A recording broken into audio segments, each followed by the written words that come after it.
Hello everybody, welcome back to Discussion the Show, y'all. I am back with another Housewives review. We are going to be talking about Real Housewives Ultimate Girls Trip, Real Housewives of Beverly Hills, Real Housewives of Dubai, Real Housewives of Atlanta, and Married to Medicine, y'all. We got 5 Bravo shows. I'm not trying to make this video too long, but we're gonna discuss. We got a lot of housewife talk to catch up on. It's probably been almost a month since I posted the last housewives update, so I got a lot of shit to say, okay? So without further ado, let's get into the video. Alright, so first we're going to start off with Ultimate Girls Trip, which today was the final episode of Season 2. I am very sad that it's over. Definitely, Season 2 has been way better than Season 1. It has been so good, so entertaining. I like Season 1, but Season 2 definitely stepped it up. So, last time we chatted, it was the night when Brandy called Eva's husband, Michael, a mangina. So this is the morning after, and Brandy is explaining to Eva what a mangina is. It was hilarious. I was like, even when she said it to Eva, I was like, oh God, Brandy, don't put your foot in your mouth, sis. So basically, the mangina is a man who doesn't step up to the plate, who doesn't do anything. He's a mangina. So that's what it is. And she's saying Eva's husband was not a mangina like she thought he was. But she thinks every man is a mangina. So that's why she was like, oh, it's a pleasant surprise or whatever. I really didn't think she meant any harm by it. But Brandy, she puts her foot in her mouth a lot. And then in this episode also, they did the RHOBH. This was episode 4, by the way. They did the RHOBH, which is Dorinda RHOBH, you know. And Dorinda goes off on Tamra for eating in the room. You know, that was one of her rules. Don't eat in the room. She goes off on Tamra. Tamra starts crying. I felt so bad for Tamra. Like, yes, you did break the rules. Because later on, as we see in this final episode, episode 7, we'll talk about it. Dorinda was eating a whole pizza in her room. She had a whole box of pizza. So, are the rules for everybody, Dorinda, or is just for your guests? Because you weren't following your own rules. But I digress. I felt bad for Tamra because Dorinda was really yelling at her and going off on her, and she's a horrible, which we've noticed since Real Housewives of New York. She is a bad hostess. Like, she yells at her guests, she curses them out, she goes off on them. Like, they are in your house and you're yelling at them. There's a better way to speak to people, especially when they are staying in your house. And that's why the ladies felt like, even the viewers felt like, they should have been at more of a neutral place for the season, because this is your house, so you feel like you could have run shit. She was really yelling at Tamra. Tamra started crying. She didn't end up going to the RHOBH. And yeah, of course, they ended up making up later on, but the way she went off on people, and then she was mad. I'm fast forwarding to episode 7, which was today. She was mad at Brandy for saying, let's not yell at people on the next trip. And she got really pissed at Brandy. And I'm like, Brandy is literally speaking the truth. Like, she's literally being honest. Even though I said I like Dorinda, there's moments where I really like her. But watching this Ultimate Girls Trip, it made me realize why she got on my nerves in Housewives of New York, in RHONY. Because her attitude, and then her yelling, and then when she drinks, how she acts, that always got on my nerves. So watching Ultimate Girls Trip, I was like, yeah, this is why I don't want her back. And then later on, Dorinda hosted a prohibition party where everybody dressed it pretty much like the roaring 20s. This was probably my favorite, like, fashion moment of everybody. Everybody was dressed really nice, and the styling and everything was really nice, and the party was really cool until it wasn't, because later on in the episode, Dorinda and Jill gets into it because Jill asked Eva if she could sit with her while Eva does her podcast, and Dorinda like goes off like, why would you want to sit next to her, stop being thirsty, blah blah blah, like literally starts speaking for Eva and going off on Jill. And I'm like, oh my God, again, it's a better way to speak to people. Like, the way she said it was just very mean and angry. Like, she could have said, Jill, you know, let her have her moment, but the way she said it was just I didn't care for it. And then so Jill now is in the confessional, and then Phaedra comes in, and then Dorinda comes in and starts going off of her in the confessional. It was a mess. That was the end of the episode. And of course, when episode 5 started, it started off with the continuation of what happened from the night before. Of course, Jill and Dorinda made up. You know, one thing about it, they gonna make up. They gonna fight, and then they gonna make up right away. Especially with Dorinda, because one thing about it, Dorinda, they said Ramona's the apologizer, but Dorinda is the apologizer part 2, because she loves to apologize as well. Like, and then Brandy and Dorinda now get into it. And basically, they were at dinner at Dorinda's old job. She worked at a restaurant in Massachusetts. And Taylor, which I'm like, Taylor, what? She brings up a situation with Adrian about Brandy revealing that Adrian used the surrogate for one of her children. And I'm like, Taylor, this is not even your issue. You got mad at Brandy for saying Russell dying is not her issue, but then you bring up Adrian. Like, this is not Adrian. Adrian's not here. Like, it's not your issue. So I didn't get why she even brought that up. But then they got into it. Brandy ends up bringing up, like, I think she brought up Russell again. And then Dorinda now is trying to make a scenario, and she's like, well, what if your son dies? What if your child dies? And of course now Brandy goes off, because, which I understand, is very understandable. You do not bring somebody's child into this. Like, that was not a good example at all. Brandy goes off. She really wants to fight Dorinda. She gets up and she goes to the bar with Phaedra and Jill. This was one of the best moments of Real Housewives Ultimate Girls Trip, period. She's like, you really want to kill, Phaedra's like, you really want to kill that lady? And then Brandy was like, yes. She was like, that woman is old enough to be your mother. When I tell you, I screamed, because then Brandy goes, no, she's only 5 years older than me.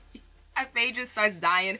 Jill is over here trying to duck behind the camera so they won't see her laughing. Then the waiter, the guy, the bartender in the back, he's dying. Like, it was such a funny and natural moment, and it just made Brandy laugh and forget about everything, but in that moment. But it was so freaking funny. But Brandy is actually 7 years younger than Dorinda. It's either 7 or 8. She's not 5 years.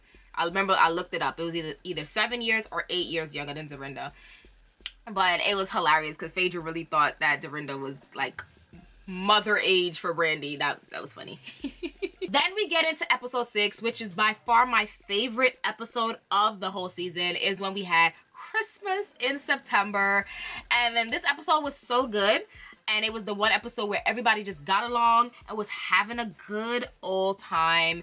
And I really loved this episode. And then, so then Phaedra plans a wine day. They're gonna go wine tasting. And before they started drinking wine, Phaedra said this prayer, and she ends up crying because she has this prayer book. She ends up crying. So the prayer like hit her, it touched her. And then of course they're drinking, they're having a good time, they're playing games. They ask everybody like, what was your favorite moment of being on the Housewives, your favorite moment in the franchise? Of course, Phaedra said when she gave birth to both of her sons, which is pretty cool that Dylan and Aiden can go back and see like their birth on TV. So we have that. Eva said when she got married, and of course when Michael changed Marley's last name. And then Vicky said when she surprised her son Michael at college. And then now here comes Vicky being messy. She's like, no, let's talk about why we got kicked off our show or on pause or fired or whatever. And Phaedra's like, nope. She's like, Phaedra, you go first. Phaedra's like, nope. But when Vicky said it, I literally yelled at my TV. Like, I literally said, ooh.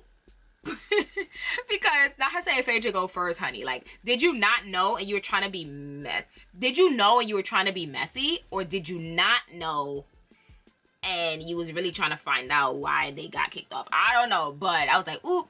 But Phaedra kind of made me upset. Phaedra's my girl. I really like Phaedra, but she kind of made me upset because she was like, oh, there's three sides to a story, his side, her side, and the truth. But she's not telling her side. And I'm like, at this moment, you have this platform where everybody's watching. A lot of people are watching. A lot of Bravo fans, Real Housewives of every franchise fans watching. If you say you have your part of the story, this was your opportunity to say your part, and you didn't say anything. So she kind of made me upset with that for sure. So then we get back home. We get back to Bluestone Manor. And it's, you know, like I said, it's September, Christmas is September. They have dinner. They all come down dressed up for dinner. They are talking about who in the house they would sleep with. Brandy's like she would sleep with Phaedra, Eva, and Tamra. Tamra's like she would sleep with Eva, Phaedra, and Brandy. They all listed, like they all was listed literally Phaedra and Eva. I'm like, y'all want that chocolate? Y'all want that chocolate? I see it. I peep. And then Jill gets mad because nobody wanted to sleep with her, and I screamed. She's like, why does nobody want to sleep with me? When I told y'all, I was screaming. So yeah, then they had dinner. Then they played White Elephant, which they played it wrong because at the end, you're not supposed to, like, Tamra was able to go back and get the gift. You're not supposed to do that. That's not how the game goes, but it was funny nonetheless, and it was cool to see, like I said, everybody just getting along and having a good time. Then Brandy starts getting up, dancing on everybody. Her and Taylor kiss. She's like whining. Her dress is coming up, like, you know, living their best life. And then this slides into the final episode, episode 7. We see Brandy wake up and she's in the same silver dress. She's definitely getting her money's worth because she said she bought that dress for the Beverly Hills reunion and she got canceled from the reunion, so she didn't wear the dress. But she's definitely getting her money's worth for sure of that dress. The beginning killed me. I wrote it down. It was like Bluestone College for Wives on pause. I was like hilarious, and it had the like graduation song in the back. The doo doo doo doo doo doo. I was like, nah, Bravo plays. Yeah, Dorinda like in the confessional, and then each of them are basically talking about like what the trip meant to them, their favorite moments in the trip, like going through. It was one part that killed me. I think Dorinda asked, what kind of man you think Brandy's gonna end up with? And then Taylor goes, she's gonna end up with a convict. And when I tell you, I screamed because Phaedra was sitting right there. And we obviously know her ex-husband Apollo has gone to jail now twice. So I was like, and you could tell Phaedra kind of like, it was like a little side eye, but not really. But it was like, girl. But I screamed for me. I don't know if y'all caught it, but I caught it. So then Jill plans an activity. They end up going canoeing. And then after canoeing, they played a game where each of them wrote down one word to describe each woman. Hilarious, because it was a word that they described Vicky as, and she thought it was a compliment, and it wasn't. It was like self-indulgent. Yeah, and she was like, oh yeah, thank you. I'm like, that's not a compliment, Vicky, but hey, if you take it as a compliment, that's great. At least you didn't take it negative.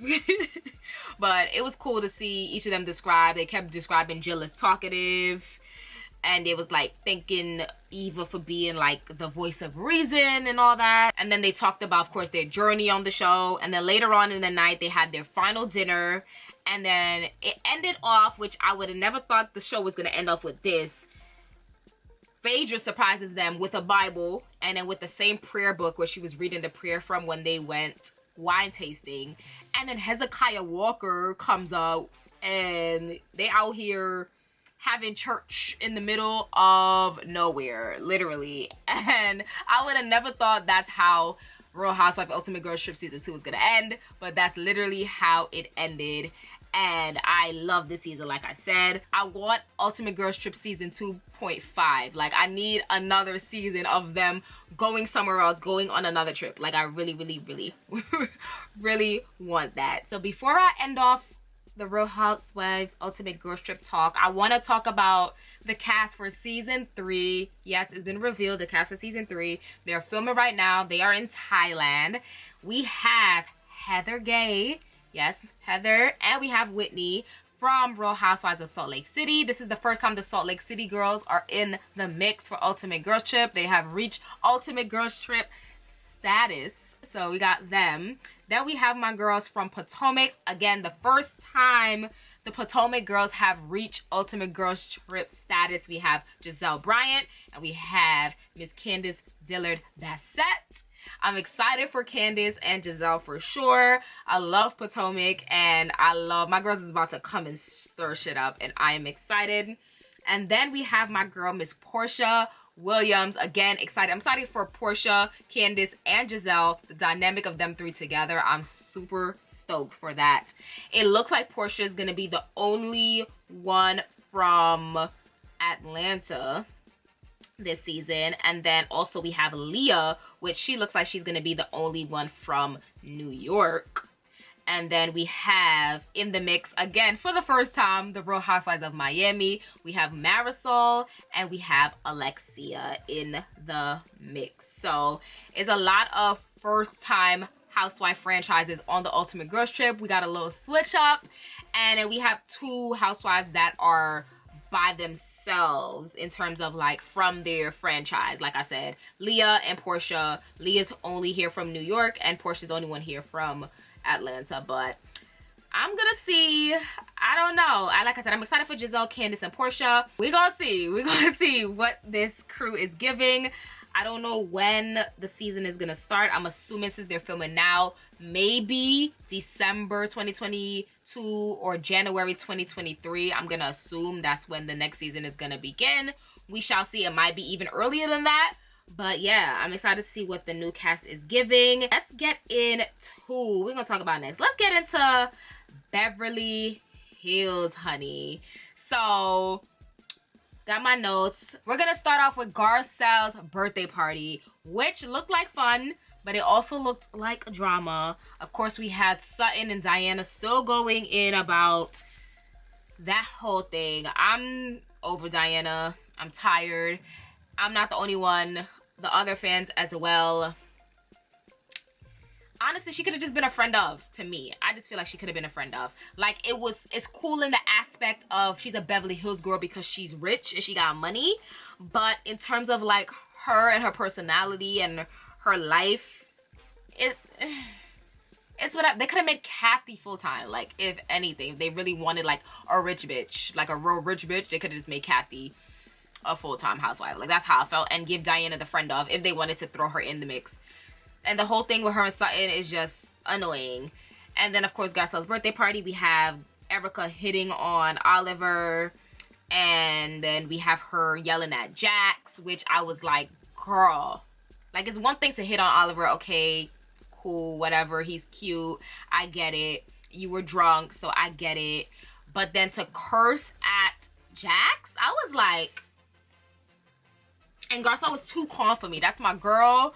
I like Garcelle, but she was, the way she came out, I was like, nah, because, but you know, she tries not to be, I get it, because she tries not to be the angry black woman, but at that point, F that stereotype, like, nah. The way she cursed at Jax, I ain't like that. I didn't like that. I ain't like that. I'm sorry. I don't care how drunk you are, how whatever you are, that was uncalled for. Like, and he was just coming to pick up the flowers. Like, he literally was not telling this woman anything. He came over to pick up flowers to walk away. I was like... And then the fact that Mauricio, Kyle, Dorit, and PK over here kiki and laughing about it and thinking, oh, Erica deserves a pass. She hasn't acted out like this, blah, blah, blah. Huh? Because if it was any of their kids, they would have been pissed. If that was Portia, or if that was Jagger, or Phoenix, or whatever. Like, they would have been pissed. Can we get into Cherie? My girl, Miss Cherie Zampino. Love Cherie. I've loved Cherie since Hollywood Exes. If you've never checked out Hollywood Exes, it's on BET+. Hollywood Exes was on VH1 about like 10 years ago, 11 years ago. Such a good show. It basically had a whole bunch of ex-wives. It was Will Smith's ex-wife, which obviously, you know, is Cherie. It was Prince's ex-wife, Mate. We had R. Kelly's ex-wife, Drea. We had... It was some other people. That's the top 3 people I remember. But I love Cherie since that moment. Like, she was so entertaining on that show. And we've seen her a couple times on Beverly Hills since Garcelle has joined. But to have her, like, as a constant is so cool to see. And she just... The way that she's interacted with the ladies, like she's chatting with them, she's interacting with them, she's talking with them. Even in the last episode, for the majority of the time, Garcelle wasn't there because Garcelle, Erica, and Lisa all had COVID, and then Dorit ended up having COVID later on in the episode. So Garcelle wasn't really during the episode. So Cherie was literally out at events with them. She was at Kyle's house, then she was at Diana's party. So she was literally interacting with them without Garcelle.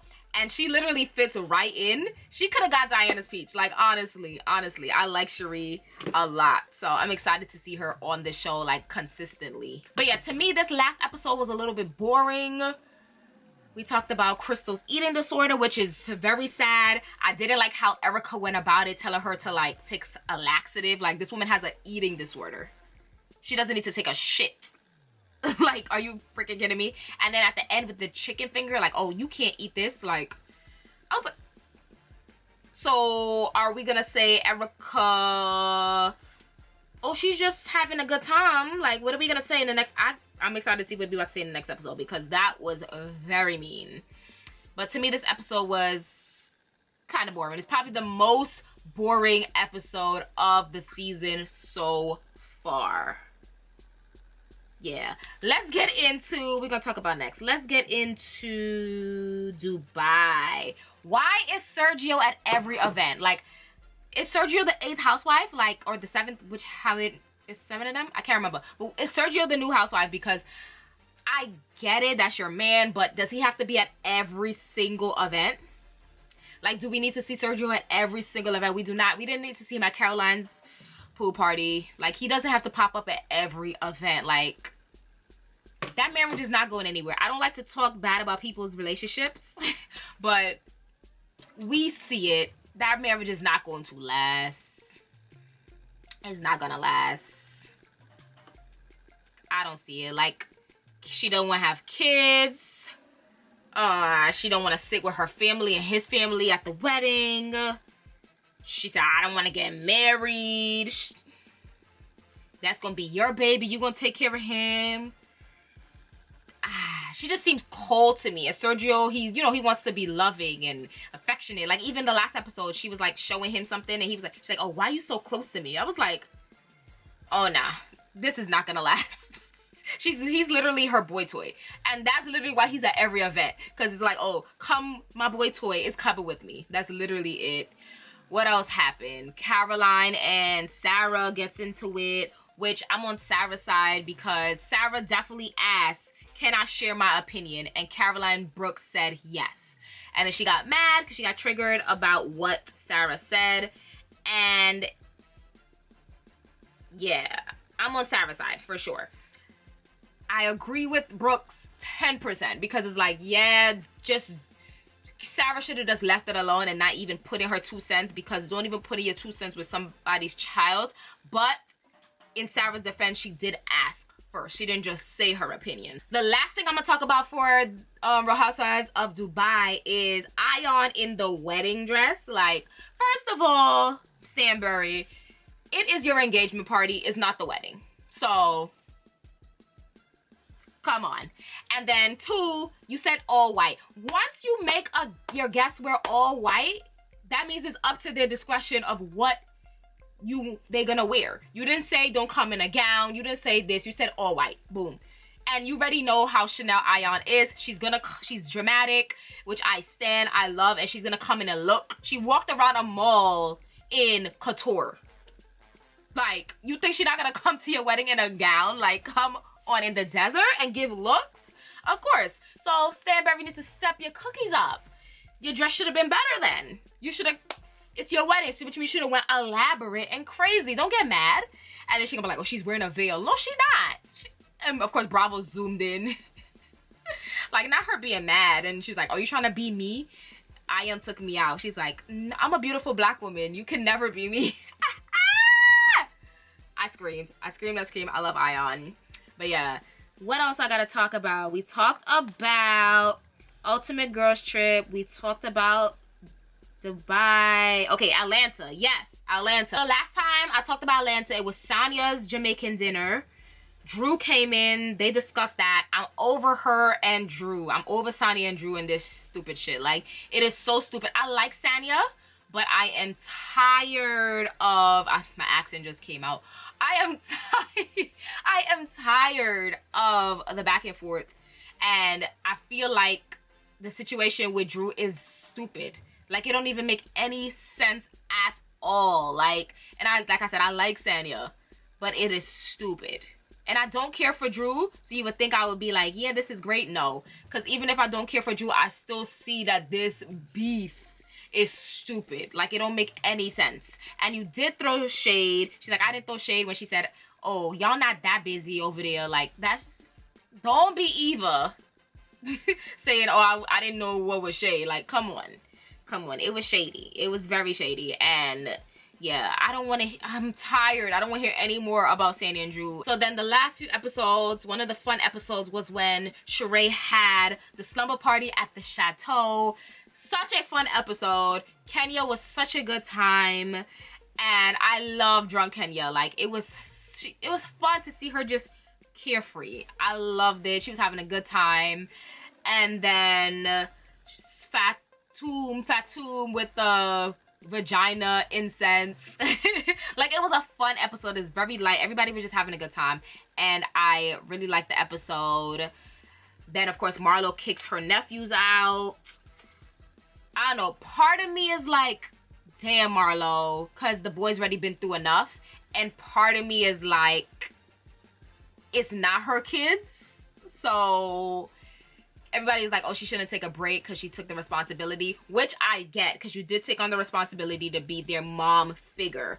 But I could get it where it's like, okay, I want a little break because they're technically not my kids, and I didn't have children, and I just got this responsibility 3 years ago, and I'm used to being by myself, and now I have this. So I can get it on both sides. I understand. But yeah, it was sad. It was definitely sad, and I just want her to, because the boys are acting out for a reason. They're acting out for a reason. Their mom is schizophrenic, and then she's in jail. We didn't hear about their father, which obviously you can see he is most likely absent from their life, and so they are upset. They're going through it, so I feel like she needs to talk to them. They probably need to see a therapist, because they're not just angry and acting out just for nothing.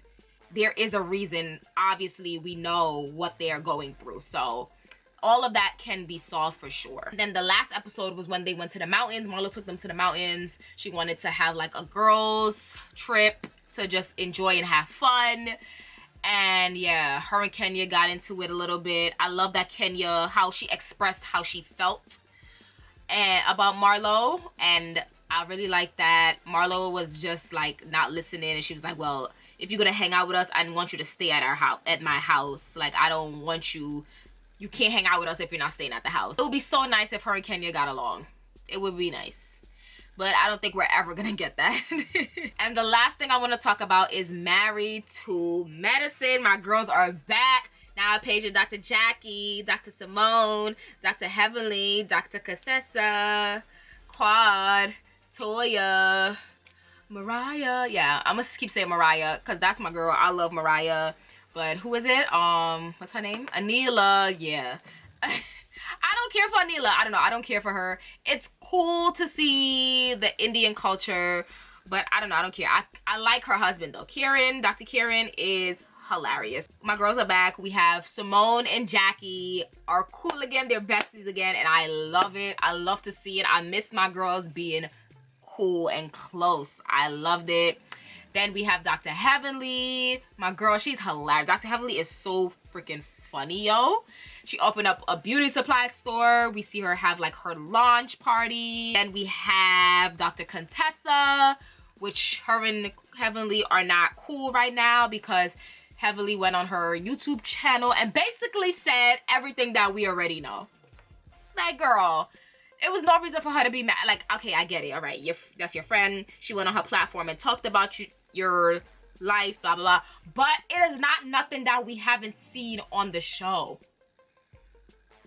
Yes, that's your friend, but Heavenly is everything we saw on the show. We see it with our own two eyes. Like, we literally see it. You've talked about your personal life with your husband. Like, to me, it's free range at this point.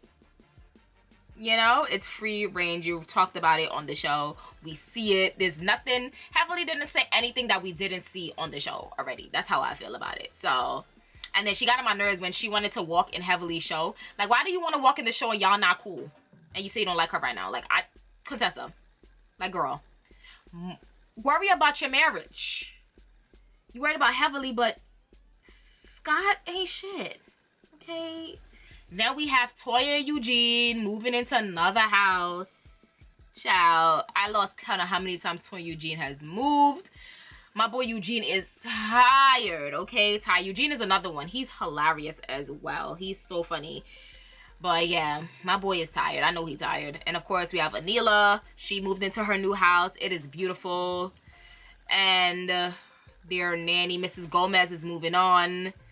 And yeah, she want to go be with her family. I love that for her. And then last, we got my girl, Miss Quad. Miss Quad. She got it. She got it. My girl moved into her house. It is beautiful. She has her nephew Mason with her, and her mom moved in.